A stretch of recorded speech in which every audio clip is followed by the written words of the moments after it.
오늘 말씀 중심으로 어느 누구도 결코 끊을 수 없습니다 하는 제목 함께 말씀을 나누고 싶습니다. 성도들이 당하는 고난 뒤에는 언제나 이 사단의 어떤 괴계가 있답니다.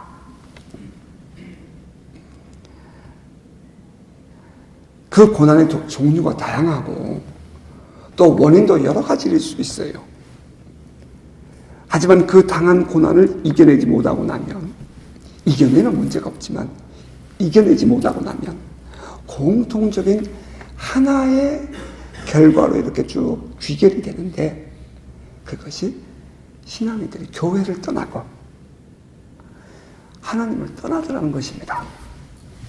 그 문제가 교회 안에서 일어난 것이 아닌데도 불구하고 살면서 겪는 문제들인데, 그것이 내 마음대로 내 뜻대로 잘 되어지지 않으면 그 과정 속에 하나님께 기대를 하고 혹은 기도하고 하나님을 기다렸는데 그런 일들이 잘 되어지지 않으면 성도들이 하나님께 대한 불편한 마음을 갖기 시작하게 되고, 그리고 또 교회를 떠나고 신앙을 버리는 경우들이 종종 있더라는 것입니다. 그렇다면 그 고난이라는 것이 교회 안에서 혹은 신앙 때문에 겪는 것이 아니라 할지라도 그 고난을 통해서 사단이 하고 싶은 일은 무엇이냐? 결국은 하나님의 사랑에서 끊어지게 하려는, 하나님으로부터 멀어지게 하려는 그런 괴계가 그 뒤에 숨어 있구나 하는 것을 깨닫게 되는 것입니다. 그 어떤 것도 그리스도 예수 안에 있는 하나님의 사랑에서 끊을 수 없다고 하는 오늘 본문의 맨 마지막 절 39절 맨 끝부분에 그런 고백을 했는데요. 사단의 목적은 그 고난을 통해서 우리들로 하여금 하나님의 사랑에서 끊어지도록 그렇게 의도하고 있다는 것입니다. 그 모든 고난 뒤에는 감춰진 사단의 계획이 숨어 있으므로, 혹여나 지금 내가 고난을 당하고 있다고 생각되는 성도가 있다면 그 고난을 다시 한번 돌아보고 하나님의 관점에서, 하나님의 눈높이에서 오늘 내가 지금 겪고 있는 문제들을 다시 한번 해석해보고 믿음으로 이겨내는 복된 성도 되시기를 주의 이름으로 축복합니다. 오늘의 본문에서 사도 바울은 지금 당하고 있는 그의 고난과 박해에도 불구하고 예수 그리스도 안에서 누리는 신앙이 얼마나 귀하고 가치가 있는가에 대해서 설명하고 있답니다. 오늘 본문 한번 같이 살펴보실까요? 31절입니다. 처음, 그런즉 이 일에 대하여 우리가 무슨 말 하리요? 만일 하나님이 우리를 위하시면 누가 우리를 대적하리요? 저는 이 말씀 중에 이 일이라는 이 말, 이 일에 대하여, 근데 그 이 일이라는 것은 무엇인가? 그것은 바로 이 로마서 8장에 나와 있는 전체의 내용일 터인데요. 그 중에 특별히 8장 18절에 현재의 고난이라고 저는 이해하고 싶습니다. 바울이 당하고 있는 고난은 그가 예수 그리스도를 만난 후 그때부터 지금까지 겪고 있는 고난이었습니다.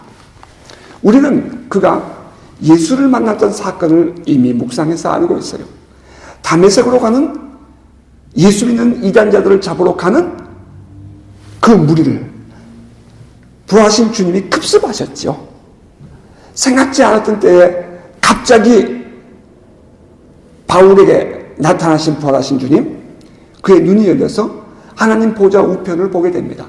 유대인들은 기본적으로 가지고 있는 생각이 하나님 보좌 우편에 계신 The Son of Man 인자 혹은 메시아가 오셔서 우리를 구원하시라 그렇게 기다리고 있었거든요.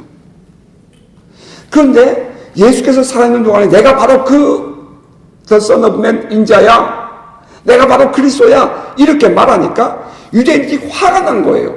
저 이단자, 어떻게 저 나사렛에서 목수의 아들인 저가 우리의 그리스도일 수 있느냐. 그래서 그 예수를 십자가에 못 박았잖아요. 바울과 예수는 동시대를 사는 사람으로서 저는 확신하건대 그 예수를 십자가에 못 박아 죽였을 때에 바울도 그 자리에 있었을 가능성이 높다고 저는 생각합니다. 그런데 눈이 열렸어요. 하나님 보좌 우편에 메시아가 앉아있어야 할 자리에 예수가 앉아있는 겁니다. 그러니까 바울이 묻는 거예요. 주여 누구십니까? 나는 내가 핍박하던 예수다. 이렇게 표현을 해요. 바울이 화들짝 놀라죠. 지금까지 우리가 기다렸던 메시아가 바로 우리가 십자가 못 박아 죽은 예수란 말인가? 깜짝 놀라게 돼요. 여기서 신인식이 그 안에 변화가 일어나죠. 그러니까 오늘날 우리 신앙인들이, 우리 성도들이 하나님은 살아계십니다. 성령님은 역사합니다. 그걸 늘 많이 듣고 배웠거든요. 근데 막상 나의 삶 속에 이런 일이 일어나면 화들짝 놀라는 거죠. 많은 종교인들이 그렇게 교회 안에 성령의 역사가 일어난다 그러니까 그걸 거부하는 거예요. 못 받아들이는 거예요. 그런데 경험한 우리는 알죠. 경험한 사람은 아는 거예요. 살아계신 하나님을 만난 나는 아는 거예요. 바울처럼 말이죠. 함께 가던 사람들은 그 빛이 혹은 소리가 한 것은 들었는데 그들이 무슨 일이 일어난지를 몰랐더라 그랬거든요.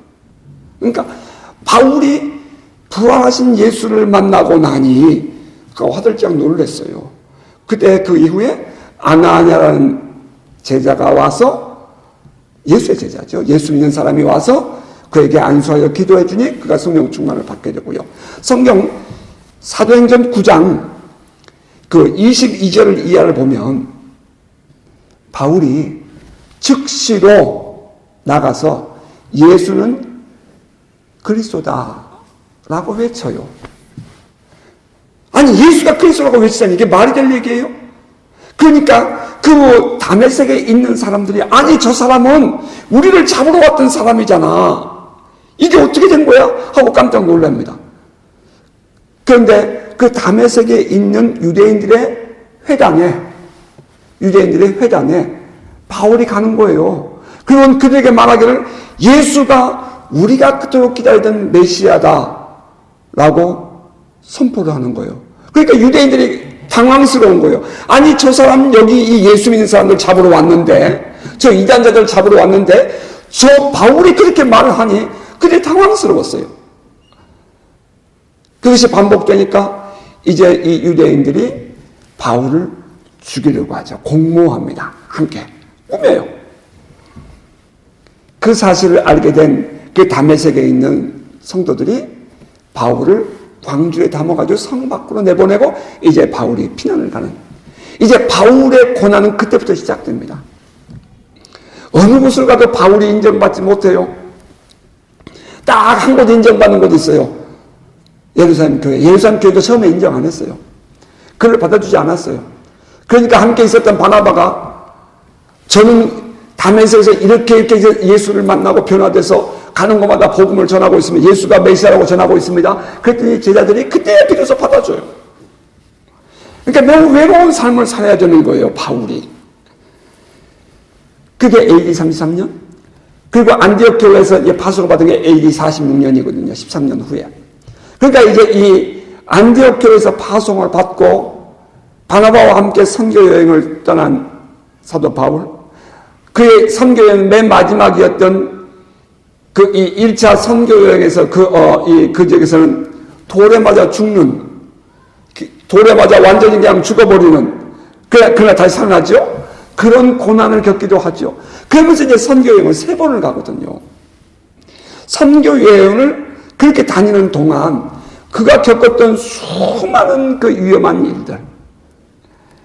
배를 타고 가다가 배가 일주일 동안 배가 파손하고 배 위에서 그렇게 풍랑을 만나고 고난을 겪기도 하고요.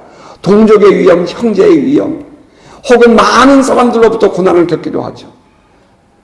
이 바울이 겪었던 그것은 이루 말할 수가 없죠. 태장을 맞기도 하고. 그러니까 태장이 뭔지 아시죠? 사람 이렇게 십자가에 묶어놓고 엎드려 놓고 이 볼기 까고 두드리는 게 태장 아닙니까? 그 태장을 맞기도 하고. 40에 하나 가만 매를 수없이 맞기도 하고. 뭐 수없이 고난을 겪습니다. 바울이. 그런 고난을 겪으면서 왔어요. 세 번째 여행을, 지난 10년 동안 겪은 고난을 고린도후서의 11장에서 그는 그렇게 기록을 해놨답니다. 나 정말 죽을 지경이었어. 고린도서 1장에서는 내가 거의 죽을 지경이었단다 라고 표현할 정도로 고통스러웠단 말이에요. 외부로부터 오는 사도 바울이 겪는 고난.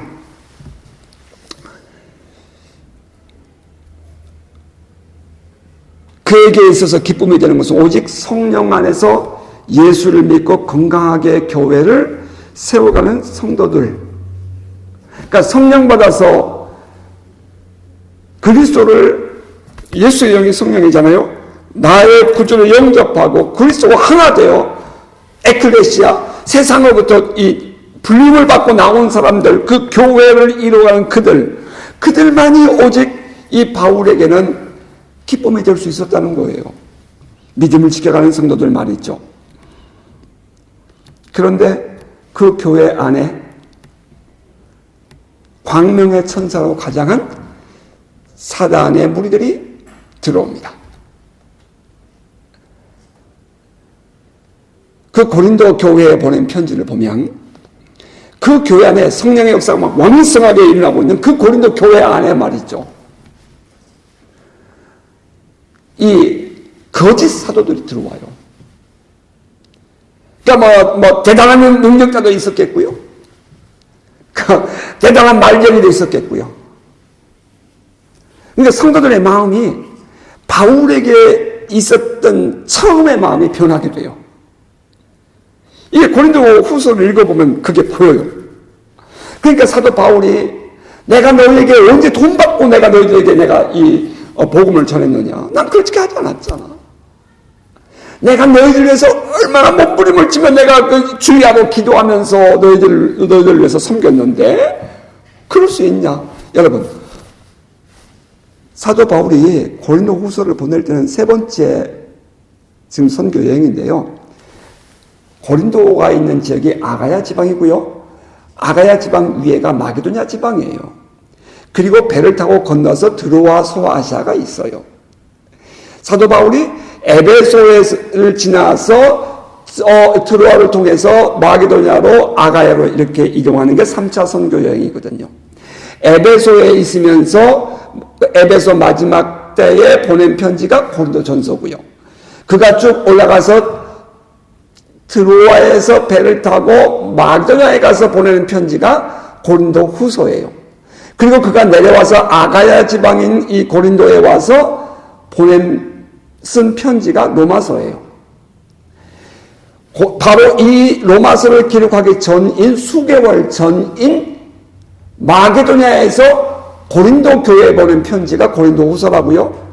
그런데 그 편지는 뭐라고 얘기했냐면 고린도전서에서 이미 에베소에서 얘기했지만 교회 안에 파벌이 생겼다는 거예요. 나는 예수파, 나는 베드로파, 나는 아볼로파, 나는 바울파. 뿐 아니라 교회 안에 이렇게 거짓된 자들이 들어오고 거짓 사도들이 들어오니까 성도들의 마음이 그들을 용납하고 받아들이는 거예요. 아니 그 잘못된 자들을 찾아내야 할 거 아니에요. 끌어버려야 할 거 아니에요. 그런데 교회 안에 그런 자들이 들어오는 것을 성도들이 받아들이면서 성도들이 갈라지게 돼요. 마음이 갈라지는 거예요. 이제 무슨 문제가 생겨요? 이제 몇 개월 전에 고린도 후서에서 그런 편지를 보냈던 바울은 고린도 후서 12장과 13장에 보면 내가 세 번째 너에게 가리라 이렇게 표현했는데, 그러니까 이제 내가 너희들이 곧 갈 거야 라고 편지를 보낸 거거든요. 그래서 곧 간 거예요. 가봤더니 고린도 교회 안의 성도들이 눈빛이 정같지 않아요. 성도들의 마음이 싹 갈라져 버렸어요. 사도 바울이 처음에 와서 이곳에 복음을 전할 때에 그때 그 받았던 은혜들을 성도들이 싹 갈라져 버린 거예요. 뭐 예언하는 사람은 예언하는 사람대로, 뭐 방언하는 사람은 방언하는 사람대로, 뭐 은사는 은사대로, 뭐 교회 안에 모든 여러 가지의 갈래가 막 생겨버렸어요. 그러니까 바울이 교회를 찾아갔는데 성도들의 눈빛이 달라졌어요. 그러니까 우리 한국말로 배관시 한다 그러죠. 비뚤어진 눈으로 끝까지 쳐다보는 거예요. 마음을 활짝 열고 서로가 교제하며 나누고 기쁨을 나눠야 될 그들이 지금 사도 바울의 입장에서는 너무 힘든 그런 어려운 상황이 된 거죠. 전 충분히 이해할 수 있을 것 같아요. 교회가 갈라지는 거예요.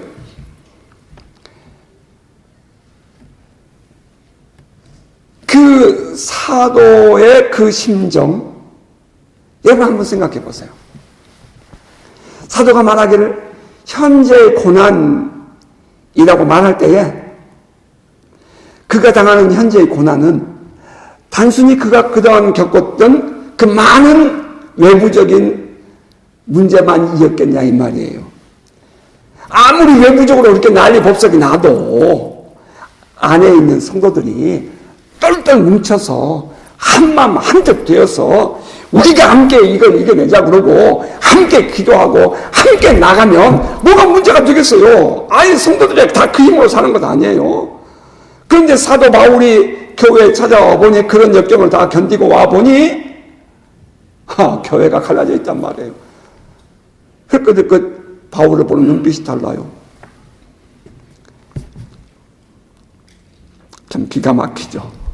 기가 막힌 상황이에요. 여러분 오늘 주보 그 뒤에 있는 글 꼭 한번 읽어보세요. A.W. 토저가 한 말.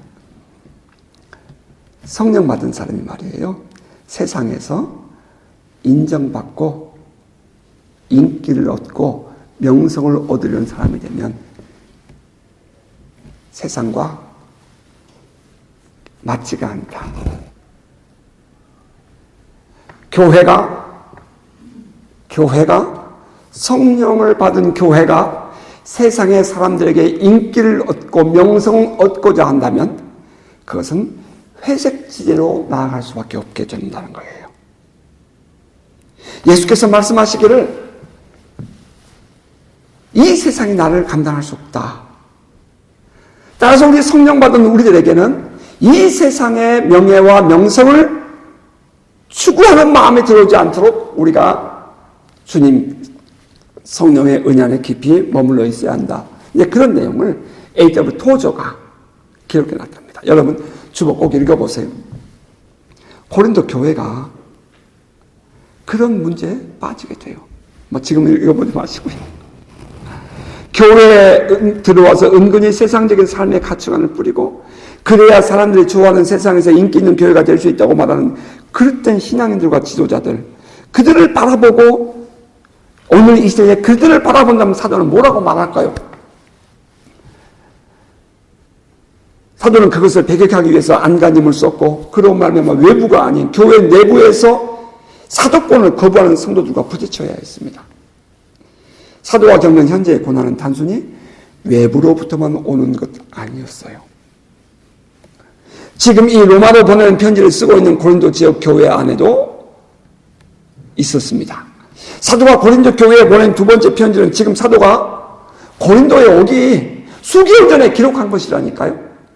그리고 사도가 지금 이 교회에 왔어요. 자, 이제 이 사도가 겪고 있는 외부적인 상황은 어때요? 이 편지 베베라는 여인을 통해서 갱그레아 사람입니다. 그를 통해서 로마로 보내요. 그리고 이제 이 편지를 마친 이후에 사도가 수리아로 다시 돌아가려고 해요. 그러면 평소 지난번에 어떻게 가냐면 갱그레아에 가서 배를 타고 갔거든요. 그러니까 유대인들은 이 바울이 여기 와서 배 타고 또 수리아에 갈 거야 라고 생각을 하고 고린도에서 갱그레아에 가는 길목에다가 자객들을 감춰놓습니다. 그리고 바울이 지나가면 습격해서 바울을 죽이고자 해요. 바울이 그 사실을 알게 되자 바울은 이제 이 행로를 바꾸죠. 계획을. 그래서 저 북쪽으로 마게도냐 지방으로 빌립보 지방에 다시 올라가서 배 타고 드로아로 갑니다. 드로아에서 아수란 지역까지 약 35km를 걸어 내려가요. 걸어서 가요. 그리고 이 아수에서 배를 타고 쭉 수리아로 내려가죠. 다시 말하면 이 사도가 겪고 있는 현재의 고난, 그것은 정말 숨을 못 쉴 정도로 그러한 상황이었다는 것을 우리가 이해할 수 있다는 겁니다.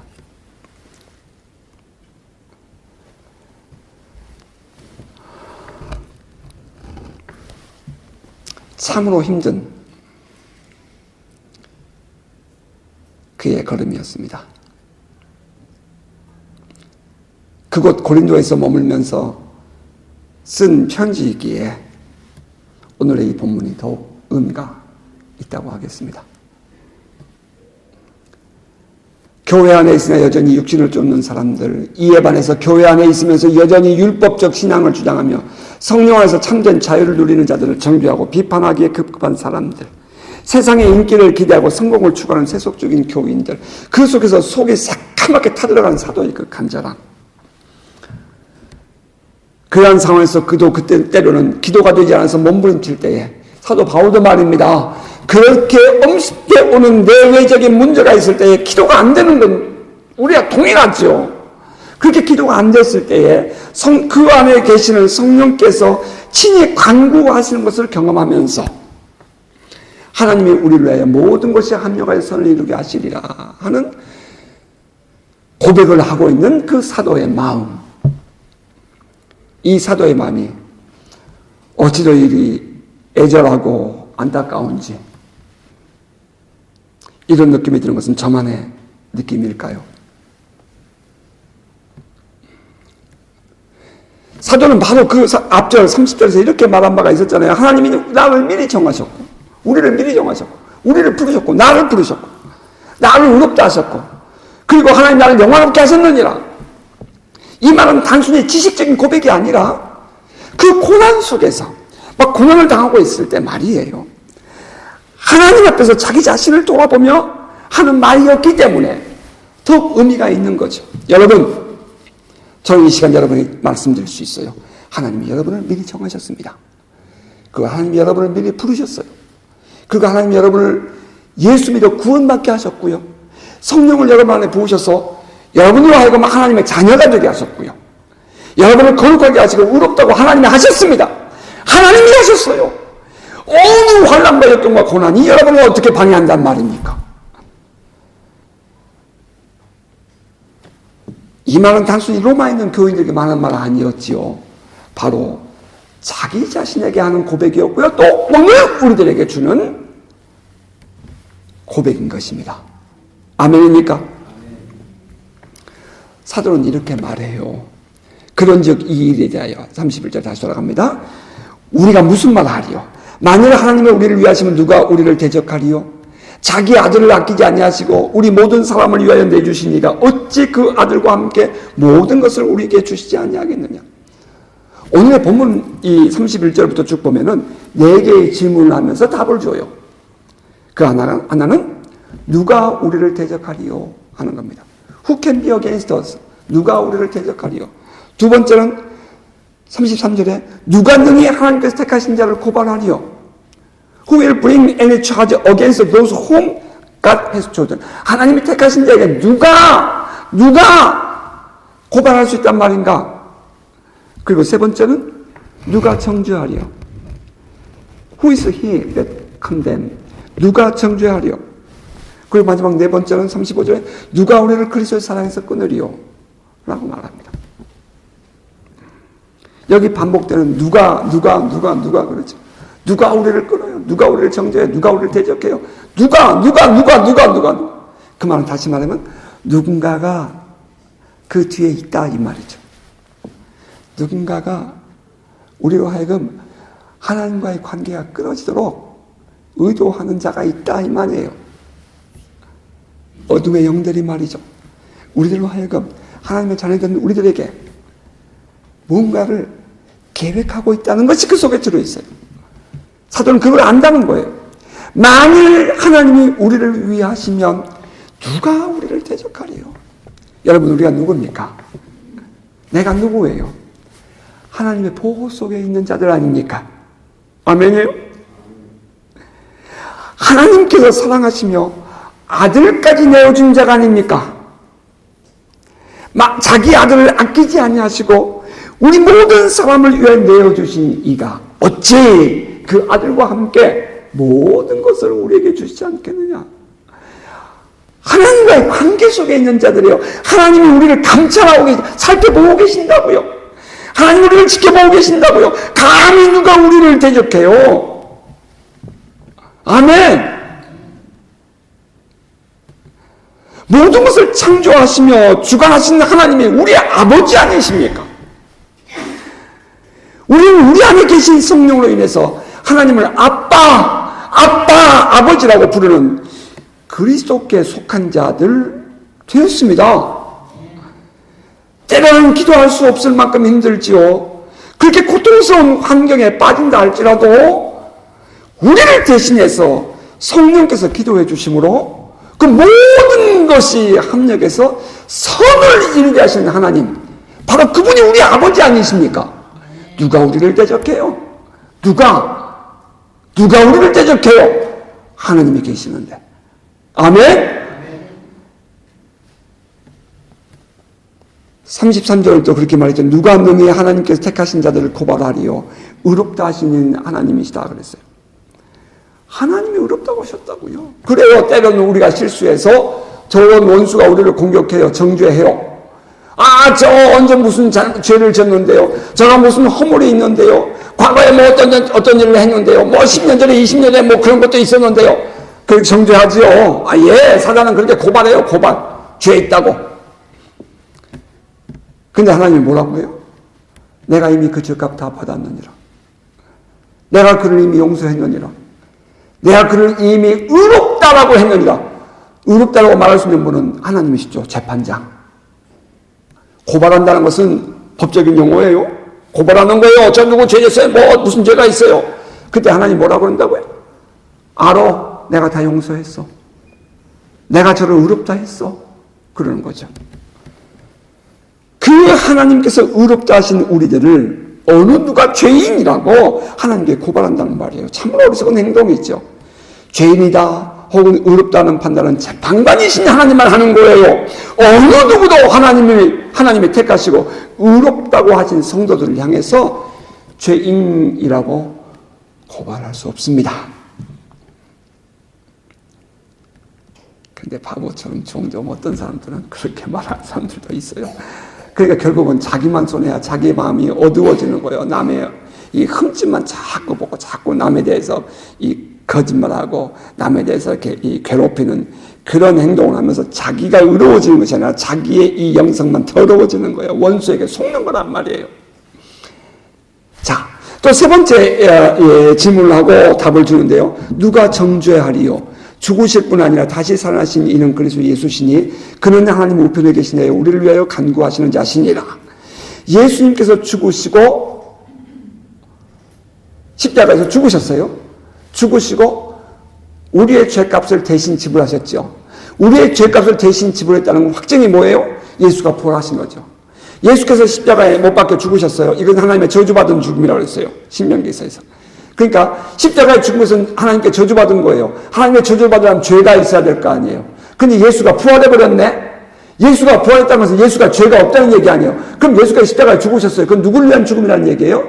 우리를 위한 죽음이라는 거예요. 예수는 죄가 없는 분인데 십자가에 죽으셨어요. 그것은 예수가 만약에 부활을 못했으면 그것은 자기 죄값이에요. 예수가 부활했기 때문에 더 이상 말할 것이 없어요. 예수는 의로운 분이에요. 예수는 하나님의 아들이라고요. 그래서 대신 십자가에 죽으신 거예요. 예수를 믿고 죄사함 받은 사람은 어느 누구도 정죄함을 받지 않습니다. 아멘입니까? 예수께서 부활하신 것은 죄가 없다는 것을 의미하고 죄 없는 분이 죽으신 것은 죄인들을 대신한 죽음이었으므로 그 예수를 믿고 회개한 사람들은 모두 다 죄사함 받는 길이 열려있게 되었습니다. 따라서 사도의 표현대로 예수의 영, 곧 성령을 받고 예수가 안에 계시는 사람들은 결코 정죄함이 없습니다.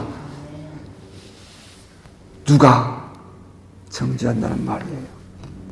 더군다나 그 예수 그리스도는 하늘에 올라가셔서 말이죠.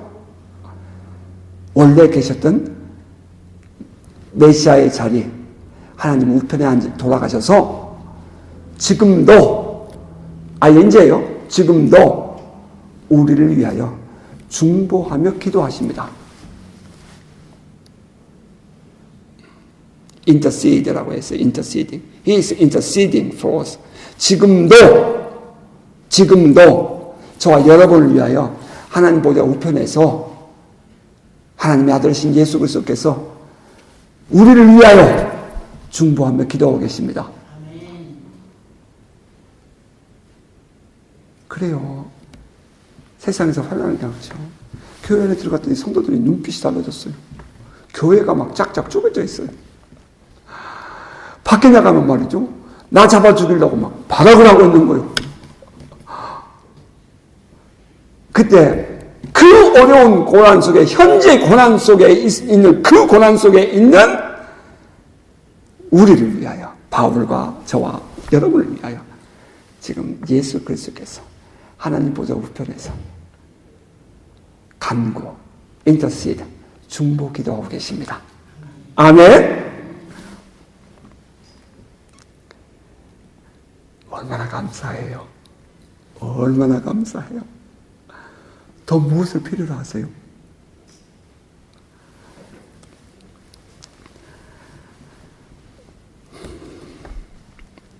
만일 정죄하는 사람이 있다면 그럼에도 불구하고 주님이 갚으실 겁니다. 아멘. 안 하세요? 만약에 정죄하는 사람이 있다면 주님이 갚으실 거라고요. 로마서 12장은 그렇게 말했잖아요. 원수 갚는 것을 하나님께 맡겨라. 아멘. 자, 그리고 이제 네 번째 질문을 해요. 누가 우리를 그리스도의 사랑에서 끊으리요? 환난이나 곤고나 박해나 기근이나 적신이나 위험이나 칼이랴 기록된 바 우리가 종일 주를 위하여 죽임을 당하게 되며 도살당할 양같이 여김을 받았나이다 함과 같으니라. 그 기록된 바라고 하는 36절의 말씀은 시편 44편 22절의 말씀의 인용인데요. 그 당시에 이 시편의 기자는 지금 우리가 외부로부터 너무 고통을 당하고 있어요. 나라가 망할 지경이라고요. 너무 힘들어요. 그러니까 하나님 도와주세요. 하나님 도와주세요. 우리가 도살장할 양같이 우리가 이렇게 숨도 못 쉬게 됐어요. 하나님 우리를 도와주세요. 그런 내용이거든요. 지금 사도가 지금 오늘 우리들이 고난당하고 있는 성도들이 겪고 있는 상황이라는 것은 옆에서 볼 때 남의 얘기라고 느끼겠지만 본인의 입장에서는 정말 도살당할 양 같지요. 숨이 넘어갔지요. 이건 뭐 기가 막히죠. 잠도 안 오지요. 막 속이 불불 끓지요. 이거 뭐 도살당할 양 같이 그런 상태죠. 뭐 이제 그것을 그 앞절에 대한 해석이에요. 거기 보면은 환난이나 뭐 곤고나 박해나 기근이나 적신이나 위험이나 칼이나 이 말이 좀 어려워요. 우리가 볼 때는 영어로 해드리면 더 쉬워요. 환난, 트러블, 곤고, 하드십, 적신, 네이키드네스, 빨가벗겨짐, 산다시 빨가벗겨지고 망신당하는 거죠. 빨가벗겨짐, 기근, 페민, 굶주리는 거죠. 위험, 데인저, 칼, 스워드. 그러니까 모든 이 현실 속에 당하는 모든 박해와 고통이죠. 언제가 여러분에게 제가 한번 말씀을 드렸던 것 같은데, 인도에서는 힌두교 극단주의자들이 교회를 엄습해가지고 젊은 부부와 아기 한 명을 교회 밖으로 끌고 와서 옷을 빨가벗겨서, 목사 부부를 빨가벗겨서 사람들이 조롱하고 침을 받고 돌을 던지는 그런 사진을 찍어서 한번 저한테 온 일이 있죠. 그러니까 이게 네이키드네스예요. 이게 벗겨진. 우리 거기 성경에는 적신이죠. 그러니까 예수 믿는 것 때문에 겪는 아픔들이죠.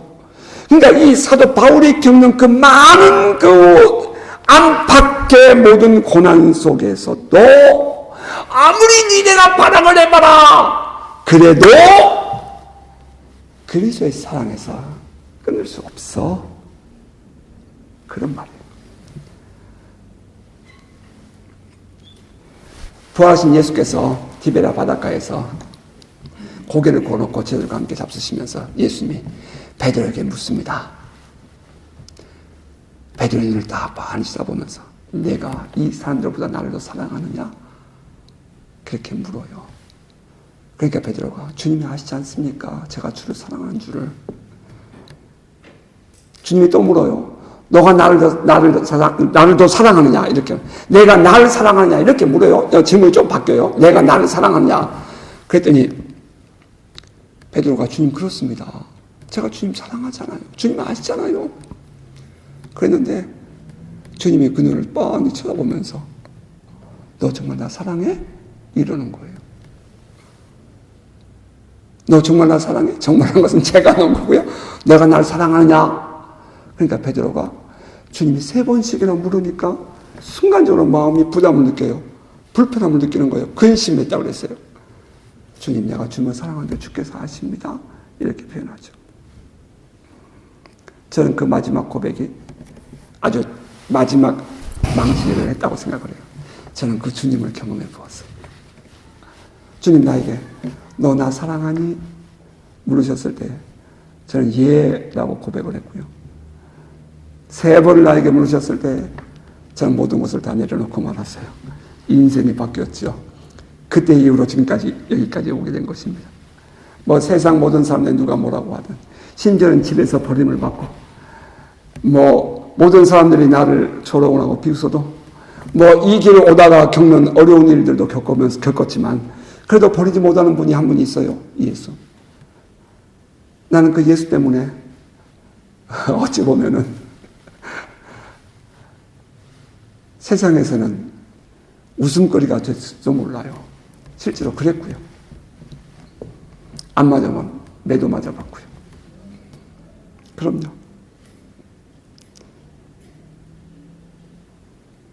다메섹 도상에서 부활하신 예수를 만난 바울.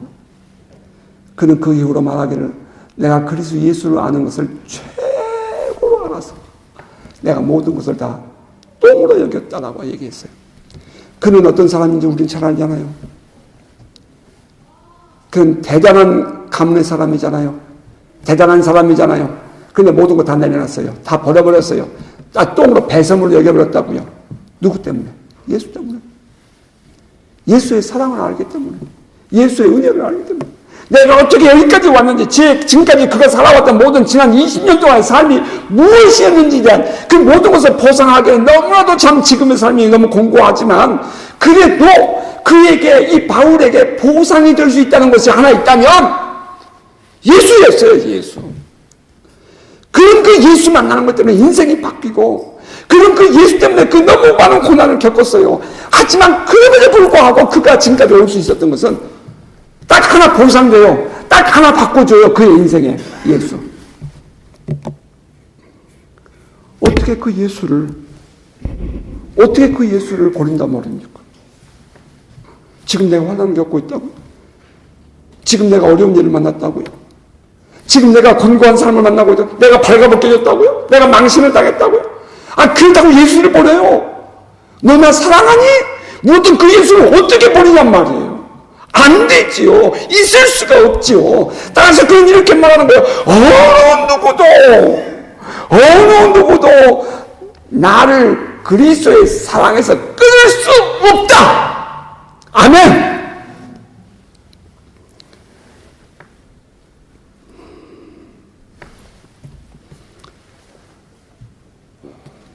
그리고 그는 이어서 이렇게 말합니다. 그러나 이 모든 일에 우리를 사랑하신 이로 말미암아 우리가 넉넉히 이기느니라. 이 모든 일, 이 모든 현재의 고난, 그 겪어 넘어가는 그 시간들, 고통스럽고 힘들고 어렵고, 고린도의 그 교회에 보내는 편지를 보면 그가 고린도에서 복음을 전할 때에 그는 때로는 경제적인 어려움을 겪습니다. 그럼에도 불구하고 고린도 교회 교우들에게 손 벌리지 않았어요. 그랬더니 저 빌립보와 이 마게도냐 지방에 있는 성도들이 헌금을 해가지고 사도 바울에게 보내줍니다. 그래서 바울이 이 고린도 지역에 교회를 세워가요. 성도들과 함께 그들에게 당당하게 복음을 전해요.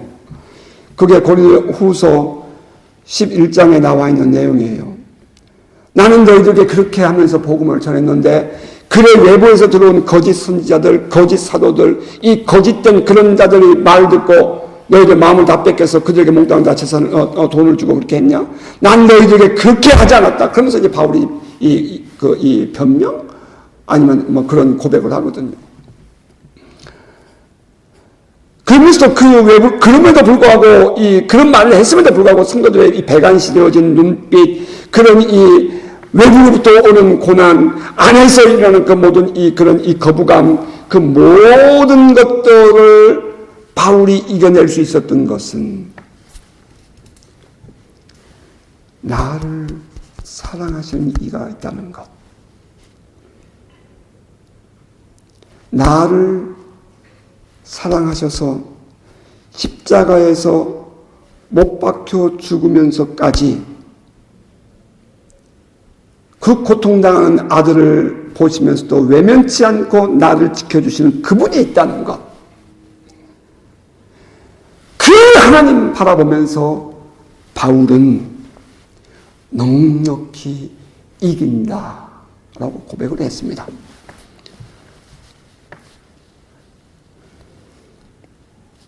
우리를 사랑하신 이로 말미암아 우리가 넉넉히 이긴다. 우리를 사랑하신 이가 누구입니까? 살아계신 우리 아버지, 우리 하나님 아니십니까? 우리의 일평생을 지금까지 이 시간까지 지켜주시고 동행해 주신 살아계신 우리 하나님 아니십니까? 내가 확신하노니 사망이나 생명이나 천사들이나 군사자들이나 현재일이나 장래일이나 능력이나 높음이나 깊음이나 다른 어떤 피조물이라도 우리를 우리 주 그리스도 예수 안에 있는 하나님의 사랑에서 끊을 수 없으리라.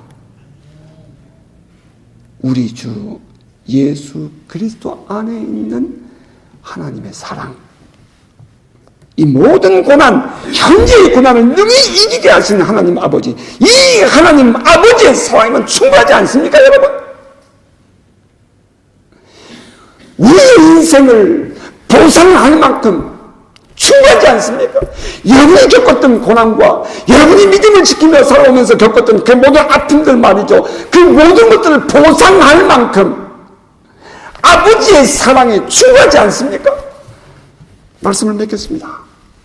원수는 수없이 우리를 공격해오며 이 하나님의 사랑에서 우리를 끊으려고 발악을 합니다. 어떻게든지 우리라고 하나님으로부터 멀어지게 하고 어떻게든지 하나님께서 우리에게 공급해 주신 그 하나님의 사랑을 숨쉬지 못하게 하려고 원수는 수없는 방법으로 발악을 했어요. 하지만 우리는 기억해야 합니다. 하나님은 절대로 우리를 버리지 않습니다. 만약 우리가 하나님과의 관계에서 끊어진다면 그것은 하나님이 우리를 버려서가 아니라 우리가 하나님의 손을 놓았기 때문입니다. 우리가 하나님을 향하여 고개를 돌렸기 때문에, 외면했기 때문에 겪는 외로움이고 서러움인 것입니다. 이 아침 마음을 새롭게 하십시다. 누가 우리를 그리스도의 사랑에서 끊으리요? 환난이나 곤고나 박해나 기근이나 적신이나 위험이나 칼이라.